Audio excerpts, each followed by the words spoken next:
Hello. In this one I'm going to show you how to route the transmission cooler lines for an external transmission cooler such as this.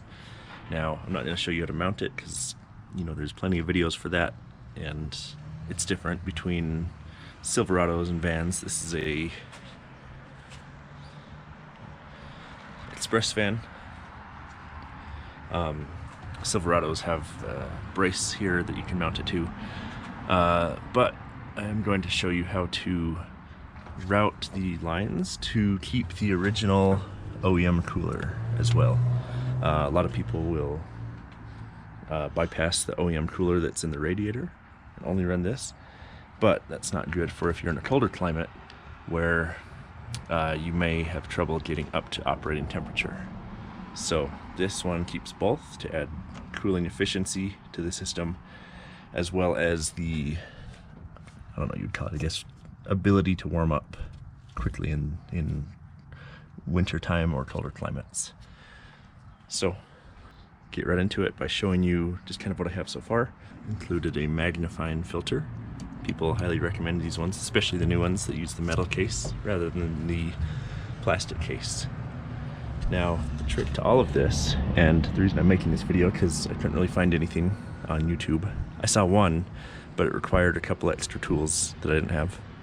The real trick is this little guy. These are pretty cheap. You can get them on eBay or Amazon for $5-10 bucks. I think this was like $5-ish for just one. And what this does is it takes the place of the original line, and then from there you can loop it to the other cooler. So let's start by removing the original line. Let's start by getting rid of this little plastic cover here.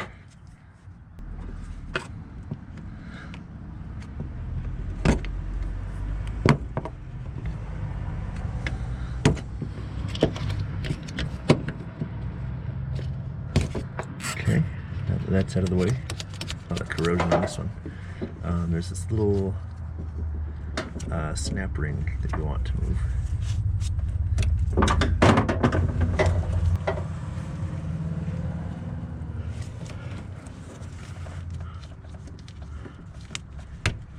There you go. So that's what the snap ring looks like. Hopefully the camera can focus on that.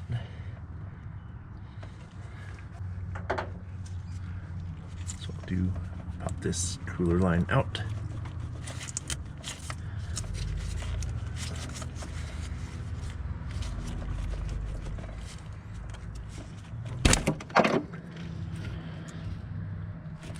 So hopefully that's visible. You can see that is the same fitting, and then but it has a barb on the other side. So what I'll do is I'll just go straight back in with this one. Pop that in.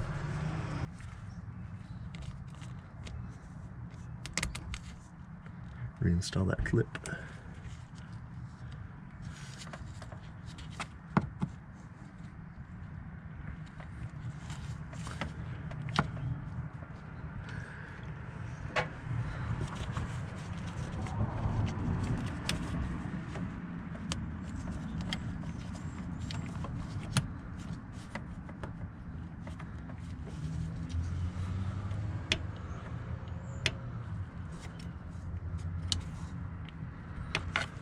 Now, I'm not quite sure. That does seem a bit loose, but maybe that'll seal. I guess we'll find out in a moment here. Alright, so how this will work now that we have this out. This is the feed line. This would go into the hose. I already have it routed. Both hoses, actually. So, transmission fluid feed line go into the hose, through the filter, the cooler, out the other side, and then back into the radiator. Now, there is some debate online whether which is correct, whether you want to have it go through the aftermarket cooler or the OEM cooler first. I believe there are some GMs that actually come with what's called an auxiliary cooler. So same idea as this. And they go through that second. So I am in theory doing it backwards according to how GM has it. But other people say you don't want to have overcooled fluid going back into the transmission and to have it pass through the radiator second, right before going back to the transmission. I don't really know which is better.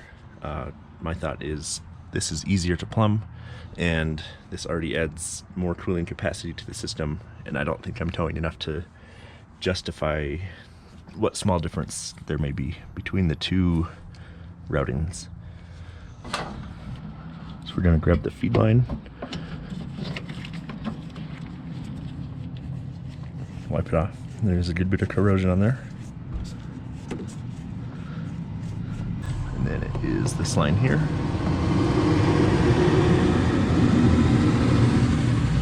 I'm going to trim this one just a little more. Probably right there.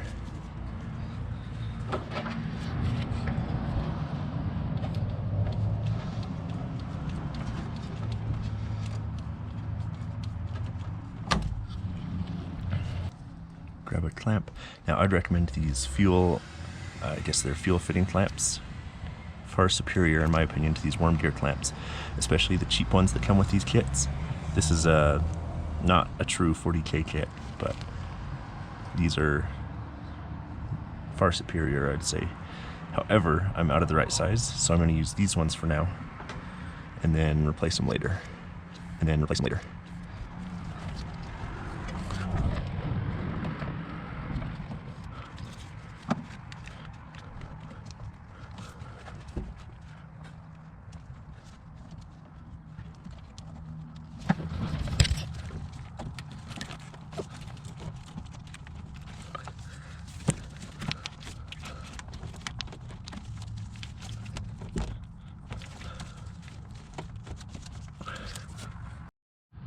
Alright, after some technical difficulties, just due to this barb being quite a bit bigger, I decided to take the hose off completely and put it on and then feed it through.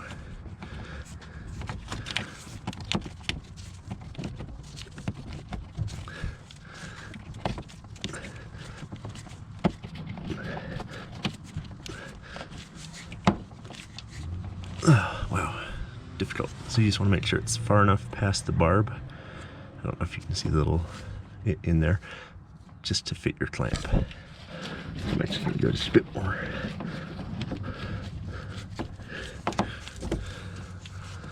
There we go. And then I'll feed it back through the opposite direction.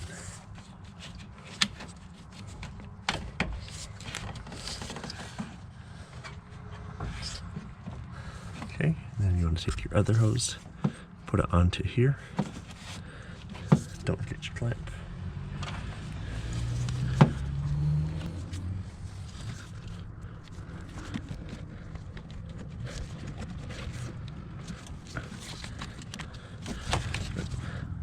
So we'll just zip that out from the other side, like so.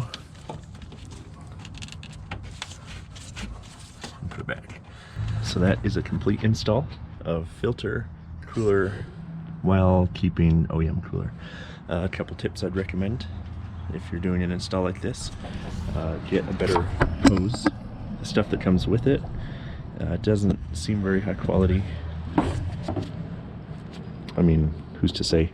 But it's not really worth risking your transmission, in my opinion. Get some better hose. Some of the comments on this product said the hose would fail or crack. Zip tie everything. You don't want your lines wiggling around because you might rub a hole into them and that would be no good. Use these T-style fuel clamps when possible. Obviously I didn't, but I plan to replace those. And just keep an eye on your temperatures if you can. Before you install the front grille back on, give it a start, make sure it doesn't leak. And yeah, anyway, thanks for watching.